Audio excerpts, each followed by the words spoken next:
বিএনপির একটা কর্মী জেলে গেলে তার খোঁজ কিন্তু কেউ নিত না, তার পরিবারকেই দৌড়াতে হতো।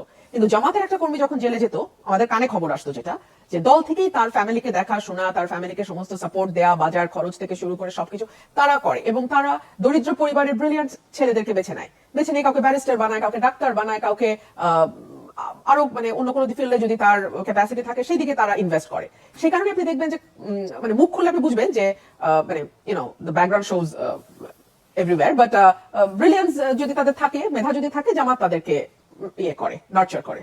দে were with the government for many many years, এবং তারা তো একসাথে সরকার গঠন করেছে, একসাথে বিরোধী দলে থেকেছে, একসাথে আন্দোলন করেছে, একসাথে ক্ষমতার হাওয়া বাতাস খেয়েছে। সো এখন তো তারা একসাথেই। কিন্তু মুশকিল হচ্ছে জামাত 77 আসন, এটা কিন্তু হিস্ট্রিতে কখনো হয় নাই। সো তারা এখন চেষ্টা করবে সরকারের ব্যর্থতাগুলোকে বাড়তে দিতে, সরকারকে আরো সময় দিতে, এবং আরো যাতে সরকার আরো বেশি ফেল করতে থাকে, বিভিন্ন জায়গায় আরো বেশি ডুবতে থাকে। তখন জামাতের জন্য যেটা সুবিধা হবে সেটা হচ্ছে যে তারা হয়তো নেক্সট ইলেকশনকে টার্গেট করে আগাতে পারবে। যদি আওয়ামী লীগকে নির্বাচন সিনারিওর বাইরে রাখা যায়, নির্বাচনী মাঠের বাইরে রাখা যায়, তাহলে জামাত এই স্বপ্নটা দেখতে পারে যে আগামীতে হয়তো তারা মেজরিটি নিয়ে আসতে পারবে। সো এটা হবে তাদের গেম প্ল্যান। এই যে লং মার্চ, মহাসমাবেশ, এগুলো সব কি বোগাস? না, বোগাস ঠিক না। একটা রাজনৈতিক দল তার নেতা কর্মীদের চাঙ্গা রাখার ব্যাপার আছে, নেতা কর্মীদের মধ্যে আমরা যে বিরোধী দলে আছি সে একটা উদ্দীপনা রাখবার ব্যাপার আছে, প্রশাসনকেও একটা সিগন্যাল দেওয়ার ব্যাপার আছে যে আমরা কিন্তু শক্তিশালী বিরোধী দল।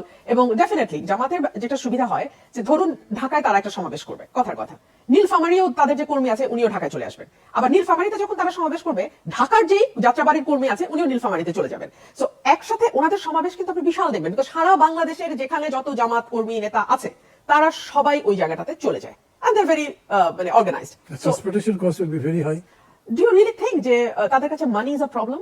Money is not. তাদের মানে আমি জানি না সোর্স অফ ইনকাম কি, বা এটা তারা, আমি যেহেতু দলের না আমার পক্ষে তো বলা মুশকিল। অভ্যন্তরীণ সোর্স হতে পারে, নেতাকর্মীদের কাছ থেকে পাওয়া টাকা হতে পারে, কিংবা বিদেশ থেকে আসা ফান্ড। নেতাকর্মীরা সব যাচ্ছেই, তারা নিজেদের খরচেই যাচ্ছে, নিজেদের খরচেই যাচ্ছে, থাকবে, খাবে, সব বিদায় করবে। মানে খুব ইজি মনে করেন? ইজি মনে করি না, কিন্তু ব্যাপারটা জামাতের জন্য ইজি মানা ভাই। আমরা জামাতের রাজনীতি করি না বলে হয়তো বুঝতে অসুবিধা হয়, কিন্তু বাইরে থেকে যতটুকু বুঝি, বিএনপি বা আওয়ামী লীগের মতো তো ওদের স্ট্রাকচার ইজ কমপ্লিটলি ডিফারেন্ট। কারণ আমরা যখন বিরোধী দলে ছিলাম, বিএনপির একটা কর্মী জেলে গেলে তার খোঁজ কিন্তু কেউ নিত না, তার পরিবারকেই দৌড়াতে হতো।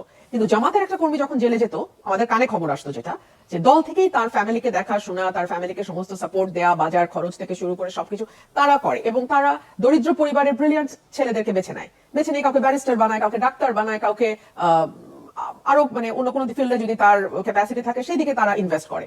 সেই কারণে আপনি দেখবেন যে মানে মুখ খুললে আপনি বুঝবেন যে মানে the background shows everywhere, but brilliance যদি তাদের থাকে, মেধা যদি থাকে, জামাত তাদেরকে ইয়ে করে, নার্চার করে। আপনি যা বলছেন, are this critic of the Jamaat Islam or eulogizing? This is my analysis. I'm neither criticizing them nor I'm in favor of them, but I'm just খুবই objective analysis, very objective analysis, because I'm not a part of Jamaat. So objective analysis এরকম বলছে, it is a very disciplined party, yeah, very কি বলা যায়, well organized তো বটেই, খুবই plan মাফিক চলে এবং সেরকম করে যাচ্ছে।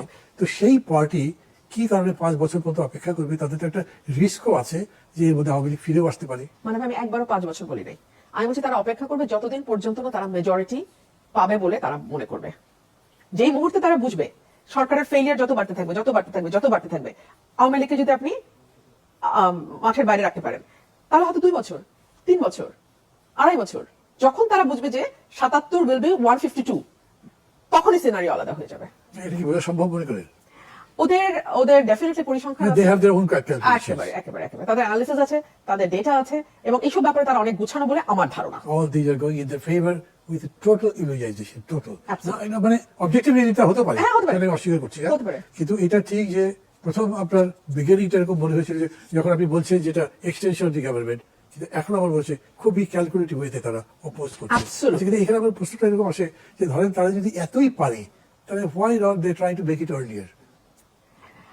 মানে ভাই, আসলে মাঠে এতদিন দুটো দলের রাজত্ব ছিল, দ্বিদলীয় ব্যবস্থা, 1, 2 হলো 71-এর একটা বিশাল ব্যাগেজ তাদের উপর ছিল এবং আছে, 3 হলো তারা কিন্তু অত্যন্ত ধৈর্যশীল না হলে এত বছর টিকে থাকবার কথা না।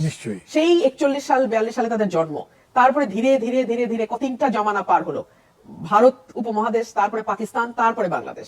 সো এবং প্রত্যেকটা সময় তারা হিস্ট্রির উল্টো দিকে দাঁড়িয়েছে। 47-এ তারা একরকম চেয়েছে, 71-এ তারা একরকম চেয়েছে, কিন্তু ঘটনাগুলো ঘটেছে কিন্তু ডিসফেভারে, Total. তাদের ডিসফেভারে।